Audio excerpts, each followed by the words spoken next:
वक्त मेरे साथ मौजूद है हैरी की सेजल। सेजल से ही बात करते हैं। आप गुजरात से यूरोप गए और यूरोप से हमारे साथ इस वक्त मौजूद हैं। कितना मजा आया सेजल का किरदार निभाते वक्त? बहुत मज़ा आया जब आप इम्तियाज़ जैसे डायरेक्टर के साथ काम कर रहे हैं, जिनके साथ मैं काफ़ी समय से काम करना चाहती थी, और शाहरुख जैसे एक्टर के साथ काम कर रहे हैं, जिनके साथ मैंने 2 बार पहले काम किया है पिक्चरों में, और मुझे बहुत मज़ा आता है उनके साथ फिल्म शूट करते हुए, क्योंकि बड़े अच्छे एक्टर हैं, गिविंग एक्टर हैं। तो अच्छा ही लगता है। और अगर आप ऐसी स्पेशल सी कहानी में काम कर रहे हैं जिसकी स्क्रिप्ट मुझे बहुत पसंद थी, तो क्या बात है। ये किरदार एक गुजराती लड़की का किरदार है, इसके लिए आपको एक्सेंट अपनाना पड़ा होगा, एक मैनरिज्म जो होता है उसको अपनाने में कितना आसान आपके लिए था और कितना मुश्किल था और कितना मजा आया कुछ डिफरेंट करते हुए? एज एन एक्टर कुछ डिफरेंट करने का ही मज़ा होता है। उसी में आपका जिसे बोलते हैं एक्साइटमेंट होती है लाइफ में।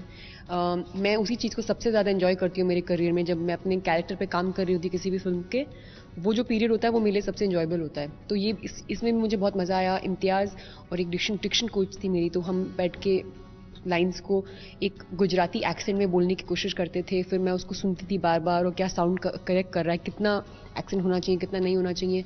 यही सारे डिस्कशंस और इन चीज़ों को डेवलप करने में बहुत मज़ा आया मेरे को। और अब जाके लोगों को सही लग रहा है। काफ़ी जगह मेरे को लोग मिलते हैं, गुजराती लोग मुझे रास्ते पे मिलते हैं, मुझे बोलते हैं कि आपने एक्सेंट बड़ा सही पकड़ा। तो मुझे खुशी होती है ये सुन के। मुश्किल था आपके लिए? मुश्किल था क्योंकि मैं क्या है कि कुछ गुजराती इन्फ्लुएंस मेरी लाइफ में रहा नहीं है।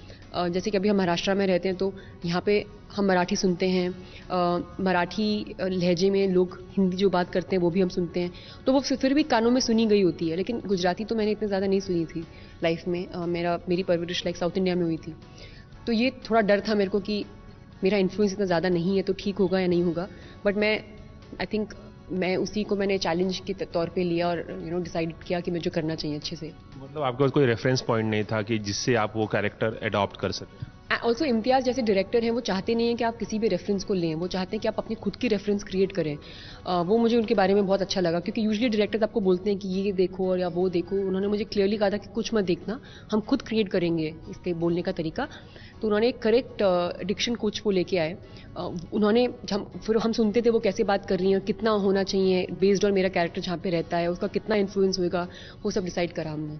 अच्छा अनुष्का, जो भी नया लड़का या नई लड़की इंडस्ट्री में कदम रखती है, उनकी एक विश लिस्ट होती है कि इस डायरेक्टर के साथ काम करना है, इस प्रोडक्शन हाउस के साथ काम करना है। इम्तियाज़ के साथ आप पहली बार काम करिए, आपके विश लिस्ट में ज़रूर रहे होंगे वो। डेफिनेटली, मतलब इनफैक्ट मैं तो उनके साथ अगर लाइफ में मैंने कभी सोचा था पहली बार कि मैं एक्ट्रेस बनना चाहूँगी, वो एक्चुअली जब भी मैं देख के मैंने पहली बार उस बात के बारे में मैंने थोड़ा चीज़ें कॉन्टेम्पलेट किया था। क्योंकि मुझे उनका काम बहुत अच्छा लगता है as a director. I think जो वो अचीव करते हैं अपनी लव स्टोरीज़ में, वो बहुत अलग होता है, स्पेशल होता है। क्योंकि अमूमन लाइक लव स्टोरी सेम ही होती है, लड़का लड़की से प्यार करता है, नहीं करता है, कुछ कॉन्फ्लिक्ट होती है। लेकिन जिस तरह से वो दर्शाते हैं उसको, उनकी जो स्टोरी टेलिंग का जो तरीका है वो बहुत अलग है, बहुत नया है और बहुत स्पेशल है। और हर एक्टर चाहता है कि वो उसको एक्सपीरियंस करे, एंड मुझे बहुत खुशी है कि मुझे ये मौका मिला। और मुझे इम्तियाज़ की डायरेक्शन में खास बात ये लगती है कि काफ़ी मैच्योर्ड तरह से वो लव स्टोरी को पेश भी करते हैं, रिलेशनशिप को बहुत मैच्योर तरीके से पेश करते हैं। बहुत इवॉल्व भी होता है, वो थोड़ा ऑब्वियस सा बचकाना नहीं होता है। इवन इफ यंग लोग होते हैं, उनके बीच में भी जो डेप्थ होती है, बेसिकली उनमें as a human being also उनमें बहुत डेप्थ है। काफ़ी गहरे सोच के इंसान है वो, और वो आपको उनकी पिक्चरों में भी देखने को मिलता है। तो आपने आदित्य चोपड़ा के साथ काम कर लिया, यश चोपड़ा के साथ काम कर लिया, राजकुमार हिरानी के साथ काम कर लिया, अनुराग कश्यप के साथ काम कर लिया, अब इम्तियाज़ के साथ काम कर लिया। कौन कौन बचा है? कभी कभी जब मैं भी सोचती हूँ इस बारे में, तो मुझे भी बहुत एकदम से, क्योंकि ऑब्वियसली आप इस बारे में रोज नहीं सोचते हैं लाइफ में, लेकिन कभी कभी जब मुझे कोई याद दिलाता है, यूजुअली लाइक जर्नलिस्ट मेरे को बोलते हैं कि आपने ऑलमोस्ट जो भी एक विश लिस्ट हो सकती है एक एक्टर की, उन सब डायरेक्टर के साथ काम किया। यश चोपड़ा, करण जौहर, आदित्य चोपड़ा। तो मैं बस लाइक लिटरली जब मैं ऐसे सोचती हूँ, मैं भगवान को थैंक करती हूँ, क्योंकि वरना ये कैसे ऐसे हो सकता है। मेरे दिमाग में ये बात थी, और मैंने मतलब कभी भी प्रोजेक्ट्स को चेज नहीं किया, या ये नहीं कहा मैंने कि मुझे इस हीरो के साथ काम करना है, मुझे उस हीरो के साथ काम करना है। मैं हमेशा अपने दिमाग में बस यही, मे बी बोलते हैं ना, what you seek is seeking you, जो आप ढूंढने निकलते हैं आपको वही मिलता है। तो मैं यही ढूंढती थी कि दिमाग में हमेशा मेरे यही रहता था कि मुझे अच्छे डायरेक्टर के साथ काम करना है, मुझे सारे इन डायरेक्टर्स के साथ काम करना है जिनका काम मैंने हमेशा अप्रिशिएट किया है, और शायद मे बी आज जाके वो हो रहा है, उसी वजह से हो रहा है।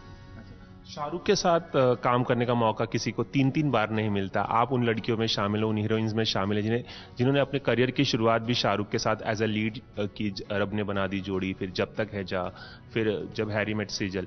तो कितना आप अपने आप को खुशनसीब मानती हैं और क्या क्या डिस्कवर करने का आपको मौका मिला शाहरुख को इस फिल्म के जरिए जो आप पहले नहीं जानती थी? As an actor I think Shahrukh बहुत गिविंग एक्टर हैं और उनकी ये बात मैं बहुत वैल्यू करती हूँ। एंड उनका एक्सपीरियंस इतना ज़्यादा रहा है, उन्होंने इतनी पिक्चरें करी हैं दैट जब आप उनके साथ काम करते हो तो आई एम श्योर आपका भी कुछ एक थोड़ा रिफाइन हो जाती है आपका काम खुद। और मेरा कंफर्ट लेवल उनके साथ, क्योंकि मैंने 2 पिक्चरें उनके साथ करी, मैंने अपनी पहली फिल्म उनके साथ करी थी, 9 साल से मैं उनको जानती हूँ, सोशली मैं उनको मिली हूँ, तो मैं उनको बहुत रिस्पेक्ट करती हूँ as an actor.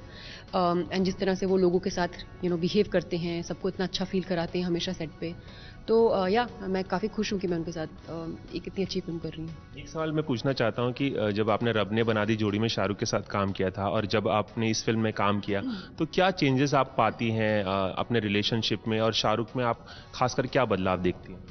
I think एक तो आपका कंफर्ट ऑब्वियसली बढ़ जाता है जब भी किसी के साथ आप ज़्यादा काम करते हैं, तो एक अंडरस्टैंडिंग आपकी बेटर हो जाती है, जो डेफिनेटली हुआ है हमारे साथ। मैं जितना ज़्यादा पहले मेरे को झिझक होती थी उनसे बात करने की, क्योंकि वो इतने सीनियर एक्टर थे और मेरी पहली फिल्म थी, आई थिंक वो थोड़ी कम हो गई है। अभी भी उनके लिए मुझे बहुत रिस्पेक्ट है, जो कभी जा ही नहीं सकती है, बट और मैं कभी भी उनके साथ मतलब ज़्यादा ही वो हमेशा रहेगा, एक होता है ना उनका जो ओहदा है, उसको मैं हमेशा रिस्पेक्ट करूँगी। लेकिन I think it's easier for me to talk to him now, and उनके साथ इंटरेक्ट करने में मुझे इतनी ज़्यादा झिझक नहीं होती जितनी पहली पिक्चर में होती थी।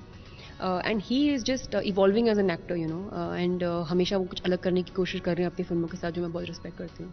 अच्छा, इस फिल्म का प्रमोशन बहुत वक्त से चल रहा है और आपने बहुत सारे इंटरव्यूज़ भी दिए हैं इसको लेकर। एक ऐसी बात जो किसी को नहीं पता हो, किसी को आपने नहीं बताई हो शाहरुख और अपने बारे में, जो सेट पे हुआ हो, कुछ ऐसा डिस्क्लोज कर सकती है हमारे दर्शकों के लिए?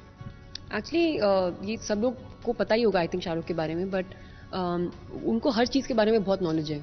वो इतना पढ़ते हैं कि आप उनको एक पिन के बारे में बात कर लो, वो आपको उसके बारे में बहुत कुछ बता देंगे कि पिन कैसे इन्वेंट हुई थी, क्या हुआ था पहले, कहाँ पे यूज़ करी गई थी। तो उनके पास हमेशा इतने ज़्यादा फैक्ट्स होते हैं उनके पास, तो उनके साथ बात करने में बड़ा मज़ा आता है। एंड दोनों इम्तियाज़ एंड शाहरुख दोनों इतने ब्राइट हैं, जब भी मतलब वो लोग बात करते हैं तो मैं हमेशा सुनती रहती थी वो क्या बोल रही हो, कि मुझे भी नॉलेज गेन करने की बहुत रुचि है, तो मैं हमेशा सुनती रहती थी वो क्या बोलते थे। एंड ही समबडी जिसके साथ जिनकी बात सुन के, जिनसे बात करके आपको काफ़ी कुछ सीखने को मिलता है।